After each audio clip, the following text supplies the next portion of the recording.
నమస్తే, నేను మీ నగేష్. తిరుమల లడ్డులో మాంసకృతులుండే నెయ్యి కలిపారనే ఒక వివాదం తీవ్ర స్థాయికి చేరి దేశ సర్వోన్నత న్యాయస్థానం ఈ వ్యవహారంపై కీలకమైన వ్యాఖ్యలు చేసింది.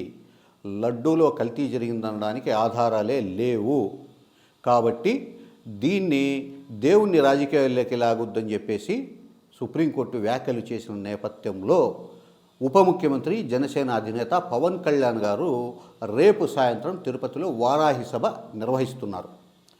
కోర్టు అసలు కల్తీనే జరగలేదు, లడ్డు కల్తీ కాలేందుకు ఆధారాలే లేవని చెప్పిన నేపథ్యంలో పవన్ కళ్యాణ్ గారు రేపు నిర్వహించే వారాహి సభలో ఏ అంశం మీద మాట్లాడతారు అనేది ఇప్పుడు హాట్ టాపిక్గా మారింది.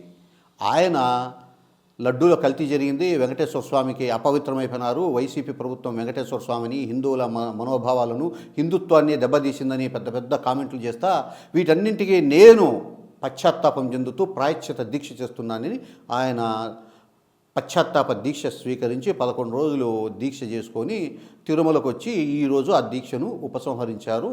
రేపు సభ ఏర్పాటు చేస్తున్నారు. ఈ సభలో ప్రత్యేకించి తిరుమల కల్తీ లడ్డు వ్యవహారం గురించే మాట్లాడాలని పవన్ కళ్యాణ్ గారు అనుకున్నారు. కోర్టు తీవ్రమైన వ్యాఖ్యలు చేసింది.